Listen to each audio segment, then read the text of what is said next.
नमस्कार करता हूं, आप सभी का स्वागत करता हूं इस खास पेशकश में जिसका नाम है 10 का दम। मेरा नाम है आदित्य झा और आप देख रहे हैं एनडीटीवी राजस्थान। पहली खबर की ओर चलते हैं। ब्रेकिंग न्यूज है, कालीचरण सराफ ने अपनी ही सरकार पर सवाल उठा दिए हैं।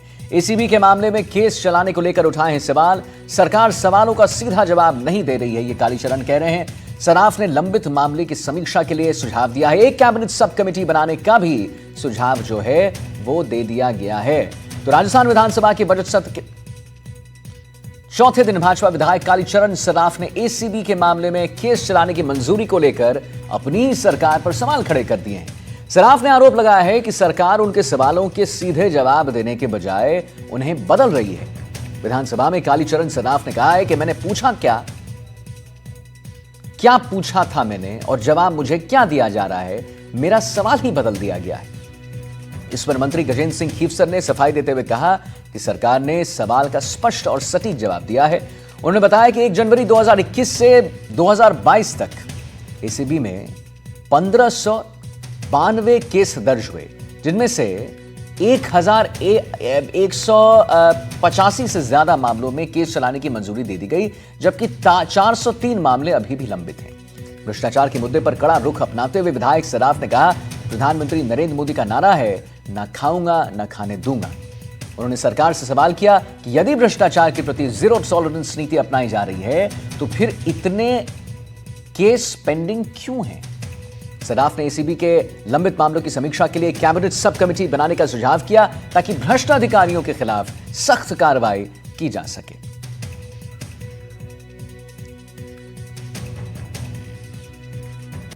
मैंने पूछा था क्या यह सही है कि भ्रष्टाचार के मामलों में पकड़े गए अधिकारियों और कर्मचारियों पर केस चलाने के लिए भ्रष्टाचार निरोधक ब्यूरो को सरकार अभियोजन स्वीकृति नहीं दे रही है। यदि हाँ तो 31 दिसंबर 2024 तक कितने केसेज में एसीबी ने अभियोजन स्वीकृति हेतु सरकार से अनुरोध किया है। जबकि प्रश्न में कर दिया कि 2022 से 2024 ये लिमिट कर दिया आपने।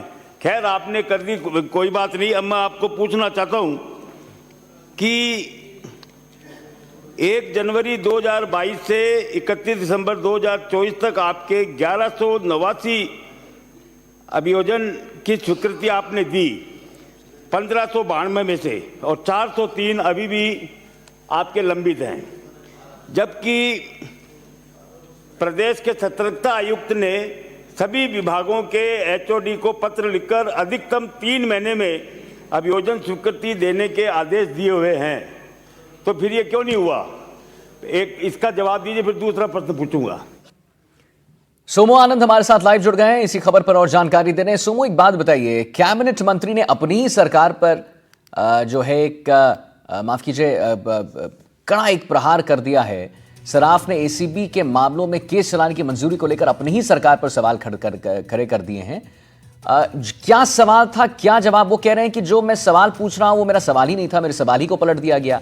तो जरा हमारे दर्शकों को बता दीजिए कि सवाल वो क्या पूछ रहे थे, क्या उनको लगा कि उनके सवाल को पलट दिया गया है और क्या जवाब में उन्हें बताया गया है। देखिए, कालीचरण सराफ जो कि विधायक हैं मालवीय नगर से, जयपुर की सीट है, उन्होंने ये सवाल पूछा कि एसीबी को क्या अभियोजन स्वीकृति की आवश्यकता होती है केस चलाने के लिए, अगर होती है तो कितने ऐसे सरकारी अधिकारी और कर्मचारी हैं जिनके खिलाफ अभियोजन स्वीकृति के मामले लंबित हैं। इसका जवाब दिया गया और मंत्री गजेंद्र सिंह खीवसर ने इसका जवाब दिया। उन्होंने आंकड़े बताए कि करीब 1100 से अधिक मामले जो है और उसमें अभियोजन स्वीकृति मिली है। 400 मामले जो है पिछले 2 सालों के आंकड़ों की बात वे कर रहे थे कि वो अभी पेंडिंग है। देखिए, इसमें कई मामले ऐसे हैं जो काफी गंभीर है। 400 से अधिक 403 ऐसे मामले हैं जिसमें अभियोजन स्वीकृति का इंतजार है एंटी करप्शन ब्यूरो को। एंटी करप्शन ब्यूरो की तरफ से यह बताया गया कि कई बार जो संबंधित विभाग होता है वो एसीबी की जांच से या तो संतुष्ट नहीं होता या फिर उसकी अपनी कुछ वजहें होती है। उसके साथ साथ कई बार न्यायालय से भी स्थगन जो है वो ले आया जाता है। इन वजहों से अभियोजन स्वीकृति में देरी होती है। लेकिन सबसे महत्वपूर्ण बात यह है कि इनमें 180 मामले ऐसे हैं जिनमें किसी सरकारी अधिकारी या कर्मचारी को सीधे तौर पे ट्रैप किया गया, यानी कि उनको रिश्वत लेते हुए रंगे हाथ गिरफ्तार किया गया एसीबी की तरफ से। बावजूद इसके कोई कार्रवाई जो है वो प्रोसिक्यूशन जो है वो नहीं कर पाए, इसलिए क्योंकि उनको अभियोजन की स्वीकृति नहीं मिली। दो तरह के मामले होते हैं। एक में अगर किसी के पास आय से अधिक संपत्ति या फिर पद के दुरुपयोग का मामला है तो उसमें एफआईआर जो है वो करने के लिए भी अनुमति लेनी होती है, और उसके साथ साथ पद के दुरुपयोग के मामले में खासतौर पे एफआईआर की भी अनुमति लेनी होती है। ट्रैप की कार्रवाई में एसीबी एफआईआर तो कर सकती है, लेकिन प्रोसिक्यूशन के लिए उसको संबंधित विभाग के जो अधिकारी होते हैं उनसे अनुमति लेनी होती है, और इसी को लेकर के ये सवाल जो है वो पूछा गया था। अच्छा, इसी के साथ सोमू ये भी वो कह रहे हैं कि एसीबी के लंबित मामलों की समीक्षा के लिए एक कमेटी बना दी जाए, कैबिनेट सब कमेटी बना दी जाए, ये भी सुझाव उन्होंने दिया है। उनका ये कहना है कि इससे भ्रष्ट अधिकारियों के खिलाफ एक सख्त कार्रवाई की जा सकेगी।